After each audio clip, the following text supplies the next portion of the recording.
Hello friends, welcome to my channel. तो जैसा कि आज पॉलिटी का क्लास रहता है, तो आज हम देखेंगे न्यायिक सक्रियता, संयम एवं अतिरेक। और किस टॉपिक पे आज आप क्यूज भी देख सकते हैं, 20 क्वेश्चन का। ठीक है, इसी सेक्शन में आपको सबसे अपर पार्ट में मिल जाएगा। तो आइए देखते हैं न्यायिक सक्रियता, संयम एवं अतिरेक। ठीक है, आइए जानते हैं न्यायिक सक्रियता आखिर होता क्या है।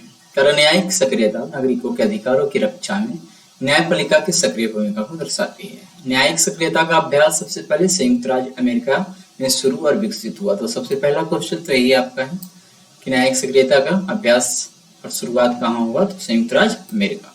ठीक है, कर भारत में सर्वोच्च न्यायालय और उच्च न्यायालय को किसी भी कानून की संवैधानिकता की जांच करने की शक्ति प्राप्त है, और यदि ऐसा कानून संविधान के प्रावधानों के साथ असंगत पाया जाता है तो अदालत कानून को असंवैधानिक घोषित कर सकती है। तो ये न्यायिक सक्रियता का एक परिभाषा हो सकता है।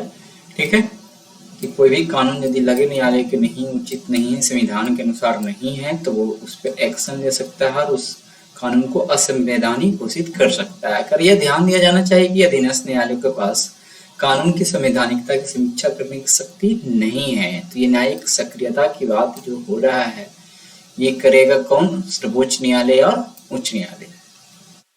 कर मूल ओरिजिन। कर न्यायिक सक्रियता शब्द वर्ष 1947 में इतिहासकार आर्थर स्लेसिंगर जूनियर द्वारा गढ़ा गया था। तो ये शब्द आया कहां से?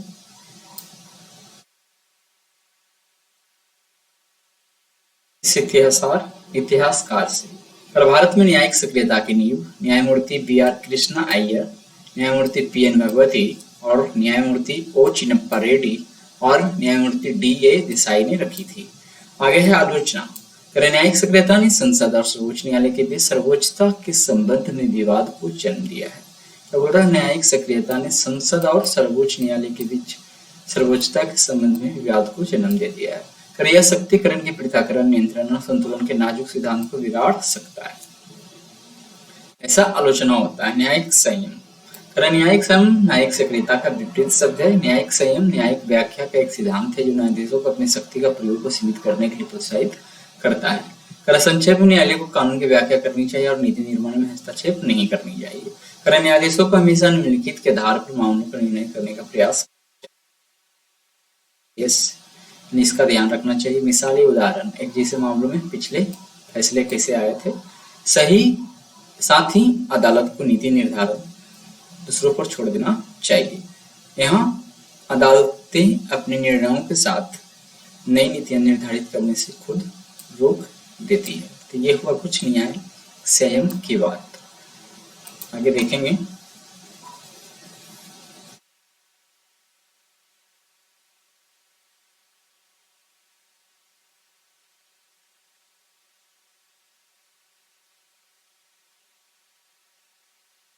सक्रियता की आवश्यकता। न्यायपालिका की बढ़ती भूमिका को समझने के लिए उन कारणों को जानना आवश्यक है जिनकी वजह से न्यायपालिका सक्रिय भूमिका निभा रही है। राज्य सरकार के अन्य अंगों जैसे कार्यपालिका विधायिका में बड़े पैमाने पर भ्रष्टाचार है। कार्यपालिका का अपने काम में कठोर होना और अपेक्षित परिणाम देने में विफल रहना। आगे संसद का अपने विधायी कर्तव्यों से अनभिज्ञ होना। लोकतंत्र के सिद्धांतों का लगातार क्षरण होना। आखिर न्यायिक सक्रियता की जरूरत क्यों पड़ती है, तो ये सारे पॉइंट आपके लिए। जनहित याचिकाओं द्वारा सार्वजनिक मुद्दों की तत्कालिकता को सामने लाना। ऐसे न्यायपालिका सक्रिय भूमिका निभाने के लिए मजबूर होना पड़ा। यह न्यायपालिका की जैसी संस्था के माध्यम से ही संभव था जिसमें समाज में विभिन्न गतियों को सुधारने की शक्तियां नहीं थे। लोकतंत्र से समझौते को रोकने के लिए सर्वोच्च न्यायालय और उच्च न्यायालय ने इन समस्याओं को समाधान की जिम्मेदारी ली। उदाहरण के लिए जी सत्यनारायण बनाम ईस्टर्न पावर डिस्ट्रीब्यूशन कंपनी मामले में न्यायमूर्ति गजेंद्र गढ़कर ने फैसला सुनाया कि यदि किसी कर्मचारी को कदाचार के आधार पर बर्खास्त किया जाता है तो एक अनिवार्य जांच की जानी चाहिए। उसे अपना बचाव करने का अवसर प्रदान किया जाना चाहिए। इस फैसले ने श्रम कानून में नियमों को जोड़ा जिससे कानून द्वारा नजरअंदाज कर दिया गया था। और इसी तरह विशाखा बनाम राजस्थान राज्य वर्ष 1997 में एक महत्वपूर्ण मामला है जो न्यायिक सक्रियता की आवश्यकता की याद दिलाता है। यहाँ सर्वोच्च न्यायालय ने दिशा निर्देश निर्धारित किए जिनका पालन सभी कार्यस्थलों पर किया जाना चाहिए ताकि महिलाओं के साथ उचित व्यवहार को सुनिश्चित किया जा सके। इसने आगे कहा कि इन दिशा निर्देशों को एक कानून के रूप में माना जाना चाहिए जब तक कि संसद लैंगिक समानता को लागू करने के लिए कानून नहीं बनाती है। आगे है कि न्यायिक सक्रियता के कुछ अन्य प्रमुख मामले, उसकी बात यहाँ हम करेंगे। केशवानंद भारती मामला वर्ष 1973 में आया था। भारत के शीर्ष न्यायालय ने घोषणा किया कि कार्यपालिका को संविधान के मूल ढांचे में हस्तक्षेप करने और छेड़छाड़ करने का कोई अधिकार नहीं है। फिर है शीलावर्से बनाम महाराष्ट्र राज्य वर्ष 1983। इस मामले में एक पत्रकार द्वारा जेल में महिला कैदियों की हिरासत के दौरान हिंसा के संबंध में पत्र के माध्यम से सर्वोच्च न्यायालय को सूचित किया गया। न्यायालय ने उस पत्र को एक रिट याचिका के रूप में माना और मामले का संज्ञान लिया। फिर आईसी गोलकनाथ एवं अन्य बनाम पंजाब राज्य और अन्य वर्ष 1967। इसमें क्या कहा गया, तो सर्वोच्च न्यायालय ने घोषणा की कि भाग 3 में निहित मौलिक अधिकार यूनियन और इन्हें विधानसभा द्वारा संशोधित नहीं किया जा सकता। आगे है हुसैनारा खातून बनाम बिहार राज्य वर्ष 1979। एक संचार पत्र में प्रकाशित लेखों के माध्यम से विचाराधीन कैदियों के खिलाफ अमानवीय और बर्बरता की स्थिति पर प्रकाश डाला गया और भारतीय संविधान के अनुच्छेद 21 के तहत शीर्ष अदालत ने इसे स्वीकार किया और माना कि त्वरित सुनवाई का अधिकार एक मौलिक अधिकार है। आगे है एक के गोपालन बनाम मद्रास राज्य वर्ष 1950। भारत के सर्वोच्च न्यायालय ने इस तर्क को खारिज कर दिया कि किसी व्यक्ति को उसके जीवन से वंचित करने के लिए न केवल कानून द्वारा निर्धारित प्रक्रिया का पालन किया जाना चाहिए बल्कि यह भी कि ऐसी प्रक्रिया निष्पक्ष एवं उचित होनी चाहिए।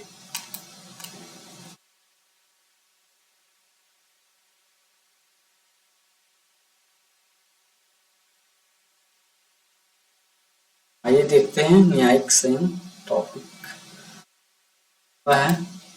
चलिए न्यायिक संयम के बारे में देखते हैं। न्यायिक संयम सरकार के 3 अंगों न्यायपालिका, कार्यपालिका और विधायिका के बीच संतुलन बनाए रखने में मदद करता है। विधायिका में सरकार द्वारा स्थापित कानून को बनाए रखने के लिए विधायिका और कार्यपालिका को उनको कार्य क्षेत्र में दखल न देकर कर्तव्यों का पालन करने की अनुमति देना। आगे नीतियों के निर्माण का कार्य नीति निर्माताओं पर छोड़कर सरकार के लोकतांत्रिक स्वरूप के प्रति सम्मान को चिन्हित करना। न्यायिक के प्रति रुझान ए सार्वभौमिक बनाम भारत संघ वर्ष 1994 मामला इस संबंध में एक प्रमुख उदाहरण है जिसे न्यायपालिका द्वारा न्यायिक संयम दिखाने के रूप में देखा जाता है।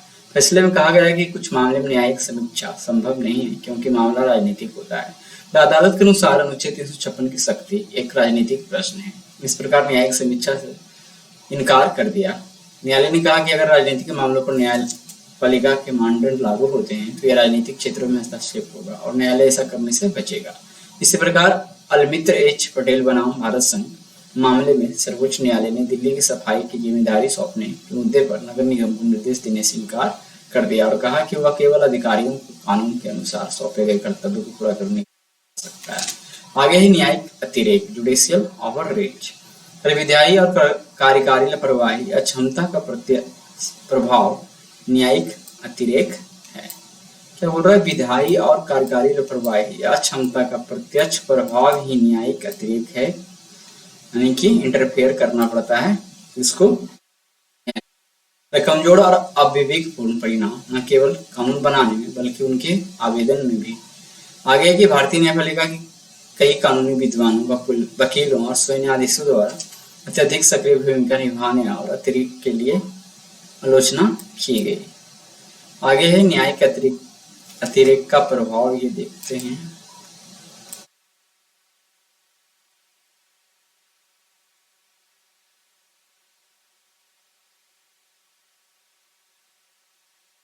न्यायिक अतिरेक का प्रभाव क्या होता है? चूंकि विधायिका अपने कार्य में पिछड़ रही है, न्यायपालिका अपने कार्य से आगे निकल जाती है, जिससे विधायिका और न्यायपालिका के बीच संघर्ष की स्थिति उत्पन्न होती है। न्यायपालिका के इस तरह के अतिक्रमण का स्पष्ट प्रभाव इस प्रकार होता है। यह शक्तियों के पृथक्करण के सिद्धांत के लिए खतरा है, जो संविधान की भावना को कमजोर करता है। विधायिका और न्यायपालिका के बीच सामंजस्य की कमी है और विधायिका की निष्क्रियता की धारणा जनता में बनी हुई है। कुछ परिदृश्यों जैसे पर्यावरण, नैतिक, राजनीतिक मामलों में विशेष ज्ञान की आवश्यकता होती है, जो हमेशा न्यायपालिका के पास नहीं हो सकता है। यदि इन क्षेत्रों में कोई अनुभव न होने पर भी वो निर्णय देती है तो यह निर्णय न केवल विशेषज्ञता के अभाव में कमजोर होगा बल्कि देश के लिए हानिकारक भी साबित हो सकता है। कर न्यायिक अतिरिक्त जनता द्वारा चुनी गई सरकार या प्रतिनिधि के प्रति न्यायपालिका की अवहेलना की अभिव्यक्ति का कारण बन सकता है। कर यह लोकतांत्रिक संस्था में जनता के विश्वास को कम कर सकता है। अतः न्यायालयों को यह दायित्व है कि वे अपने अधिकार क्षेत्र में रहें और शक्तियों के पृथक्करण के सिद्धांत को बनाए रखें।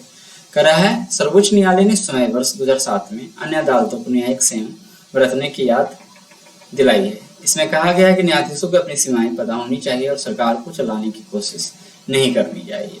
उनमें विनम्रता होनी चाहिए और सम्राटों की तरह व्यवहार नहीं करनी चाहिए। इसके अलावा इसने कहा न्यायिक सक्रियता के नाम पर न्यायाधीश अपनी सीमाओं को पार नहीं कर सकते हैं और उन शक्ति पर कब्जा करने की कोशिश नहीं कर सकते हैं जो राज्य के दूसरे अंग से संबंधित है। फिर न्यायिक अतिरिक्त के उदाहरण कहाँ कहाँ देखने को मिला है जहाँ पे बढ़ चढ़कर न्यायालय ने इंटरफेयर किया हो। और न्यायिक अतिरिक्त एक प्रसिद्ध मामला है फिल्म जॉली LLB की 2 की सेंसरशिप की बात है। कर मामला एक रीट याचिका के रूप में दायर किया गया था और आरोप लगाया गया था फिल्म ने कानूनी पेशे को एक मजाक के रूप में चित्रित किया है जिससे यह अवमानना और उकसाने वाला कार्य बन गया है। बॉम्बे उच्च न्यायालय ने फिल्म देखने और उस पर रिपोर्ट देने के लिए 3 व्यक्तियों की एक समिति नियुक्त की थी। इसे अनावश्यक माना गया क्योंकि फिल्म परमाणु बोर्ड पहले से मौजूद है और सेंसर करने की शक्ति उसमें निहित है। अच्छा, ये जो यहाँ पे कमेटी 3 का बना और फिल्म को सेंसरशिप कर रहा था तो यही यहाँ पे अनावश्यक माना गया क्योंकि फिल्म परमाणु बोर्ड पहले से मौजूद है, इसलिए इसकी जरूरत नहीं थी और सेंसर करने की शक्ति उसमें निहित है। पहले समिति की रिपोर्ट के आधार पर निर्देशकों ने फिल्म के 4 सीन हटा दिए। इसे अनुच्छेद 1902 के उल्लंघन के रूप में देखा गया क्योंकि इसने भाषण और अभिव्यक्ति की स्वतंत्रता पर प्रतिबंध लगाया था। कर सड़क सुरक्षा के बारे में एक जनहित याचिका पर सर्वोच्च न्यायालय ने किसी भी राष्ट्रीय राजमार्ग के 500 मीटर के दायरे में खुदरा दुकानों, रेस्तरां, बार में शराब की बिक्री पर प्रतिबंध लगा दिया। कर न्यायालय के सामने ऐसा कोई सबूत पेश नहीं किया गया जिससे पता चलता हो कि राजमार्ग पर शराबबंदी का संबंध मौतों की संख्या से है। इस फैसले से राज्य सरकारों को राजस्व नुकसान भी हुआ तथा रोजगार का भी नुकसान हुआ। मामले को न्याय के अतिरिक्त के रूप में देखा गया क्योंकि मामला प्रशासनिक था जिसके लिए कार्यकारी ज्ञान की आवश्यकता थी।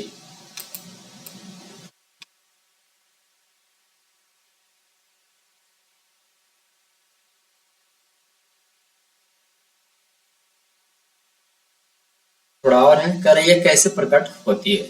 न्यायिक सक्रियता न्यायिक समीक्षा के माध्यम से। न्यायिक सक्रियता कैसे प्रकट होती है? न्यायिक समीक्षा के माध्यम से। न्यायिक समीक्षा वो सिद्धांत है जिसके तहत न्यायपालिका द्वारा विधायी और कार्यकारी कार्यों की समीक्षा की जाती है। न्यायिक समीक्षा आधुनिक सरकारी व्यवस्था में नियंत्रण और संतुलन का एक उदाहरण है। न्यायिक समीक्षा को भारत के संविधान में संयुक्त राज्य अमेरिका के संविधान से अपनाया गया है। यह सर्वोच्च न्यायालय को किसी भी कानून की संवैधानिकता की जांच करने की शक्ति देता है। यदि ऐसा कानून संविधान के प्रावधानों से असंगत पाया जाता है तो न्यायालय कानून को असंवैधानिक घोषित कर सकता है। जनहित याचिका के माध्यम से। जनहित याचिका का अर्थ है जनहित की सुरक्षा के लिए अदालत में दायर एक मुकदमा। जनहित याचिका के कारण भारत में न्यायिक सक्रियता को महत्व मिला है। इसे किसी कानून या अधिनियम में परिभाषित नहीं किया गया है। तो ये सब क्वेश्चन जो है ना कथन वाला जब बनता है तो कंफ्यूजन पैदा करता है, इसलिए ये सब ध्यान रखना होगा। जनहित याचिका के कारण भारत में न्यायिक सक्रियता को महत्व मिला है बट इसे किसी कानून या अधिनियम में परिभाषित नहीं किया गया है किसको, जनहित याचिका को। पर भारत में शुरू में समाज में वंचित वर्ग जो गरीबी और अज्ञानता के कारण न्यायालयों से न्याय मांगने की स्थिति में नहीं थे की स्थिति में सुधार लाने के लिए जनहित याचिका का सहारा लिया गया था। तो पिछले आर्टिकल में हमने जनहित याचिका देखा भी था। न्यायमूर्ति PN भगवती और BR कृष्णा अय्यर ने देश के सर्वोच्च न्यायालय का दरवाजा खटखटाने के इस रास्ते को बढ़ावा देने में महत्वपूर्ण भूमिका निभाई थी। फिर संवैधानिक व्याख्या के माध्यम से। संवैधानिक व्याख्या विवादों को हल करने के प्रयास करने वाले लोगों के लिए उपलब्ध संविधान, यानी कि जो भी यहाँ पे न्यायिक सक्रियता को अपनाएगा उस संविधान के अनुसार कुछ। व्याख्या के संभावित स्रोतों में सामान्य सामाजिक और राजनीतिक संदर्भ सहित संविधान का पाठ, इसका मूल इतिहास शामिल है। संवैधानिक अधिकारों को सुनिश्चित करने के लिए अंतर्राष्ट्रीय विधियों तक पहुंच के माध्यम से न्यायालय अपने निर्णयों के में विभिन्न अंतर्राष्ट्रीय विधियों को उल्लेख करता है। यह कार्य सर्वोच्च न्यायालय द्वारा नागरिकों के अधिकारों को सुनिश्चित करने के लिए किया जाता है। अंतर्राष्ट्रीय कानून को कई मामले में सर्वोच्च न्यायालय के निर्णय द्वारा संदर्भित किया जाता है। उदाहरण है कि हाल ही में सर्वोच्च न्यायालय ने जीजा घोष बनाम भारत संघ मामले प्रतिबद्धताओं का पालन करने हेतु भारत के आंतरिक कानून की आवश्यकता है। आगे देखते हैं क्या है।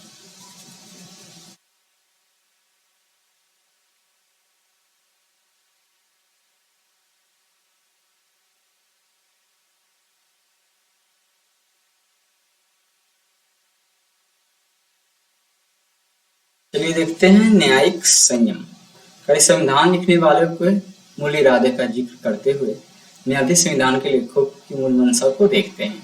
ठीक है, ये एक्स्ट्रा कुछ हो गया ना। कह रहा है मूल संविधान की भाषा में कोई भी परिवर्तन केवल संवैधानिक संशोधन द्वारा ही किया जा सकता है।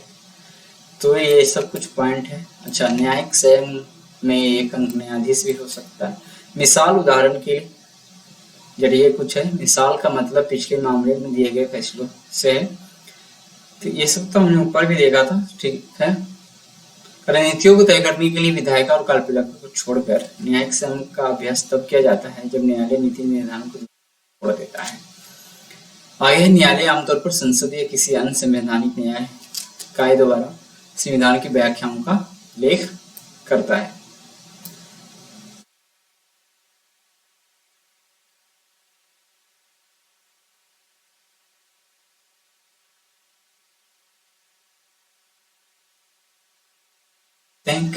वे कैसे भिन्न होते हैं, यानी न्यायिक सक्रियता और न्यायिक संयम में अंतर क्या है। अर्थ के आधार पर बोले तो न्यायिक सक्रियता समकालीन मूल्यों और शर्तों की वकालत करने के लिए संविधान की व्याख्या है। न्यायिक संयम क्या है, किसी कानून को रद्द करने के लिए न्यायाधीशों की शक्ति को सीमित ये करता है। मतलब एक तरह से बोल सकते हैं न्यायिक सक्रियता का जस्ट अपोजिट विरोध करने वाला न्यायिक संयम है। लक्ष्यों के आधार पर न्यायिक संयम न्यायाधीश और न्यायालय मौजूदा कानून को संशोधित करने के बजाय उस कानून की समीक्षा को प्रोत्साहित करते हैं, जबकि न्यायिक सक्रियता में वे कुछ कृतियों या निर्णयों को रद्द करने की शक्ति का प्रयोग कर रहे हैं। उद्देश्य के आधार पर यदि देखा जाए तो न्यायिक सक्रियता न्यायाधीशों को संविधान बनाने वाले के मूल इरादे से परे देखना चाहिए। क्या है न्यायिक सक्रियता न्यायाधीशों के संविधान बनाने वालों के मूल इरादे से परे देखना चाहिए। फिर है न्यायिक संयम में न्यायाधीशों को संविधान के लेखक के मूल मंशा को देखना चाहिए। शक्ति के आधार पर बोले तो न्यायिक सक्रियता में न्यायाधीशों को किसी भी अन्य मामले में सुधार के लिए अपनी शक्ति का उपयोग करने की आवश्यकता होती है, खासकर जब अन्य संवैधानिक निकाय कार्य नहीं कर रहे हों। न्यायिक संयम एक कानून को खत्म करने के लिए न्यायाधीशों की शक्तियों को सीमित कर रहा है। आगे है उनकी भूमिका के आधार पर यदि बोले तो किसी व्यक्ति के अधिकारों की सुरक्षा, नागरिक अधिकार, सार्वजनिक नैतिकता और राजनीतिक अन्याय जैसे मुद्दों पर सामाजिक नीतियां बनाने में न्यायिक सक्रियता की एक बड़ी भूमिका होती है। आगे है कि न्यायिक संयम सरकार, न्यायपालिका, कार्यपालिका और विधायिका की तीन शाखाओं के बीच संतुलन बनाए रखने में मदद करता है। निष्कर्ष है कि भारत में इसको ऊपर कर लेते हैं।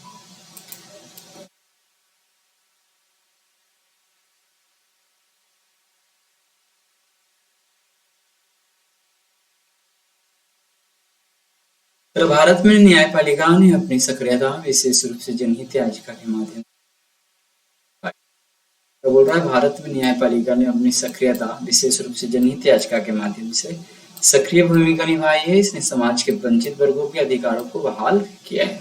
ठीक है, प्लस पॉइंट हुआ सर्वोच्च न्यायालय और उच्च न्यायालय ने प्रगतिशील सामाजिक नीतियों के पक्ष में काम किया है और नागरिक न्यायपालिका की संस्था का बहुत सम्मान करते हैं।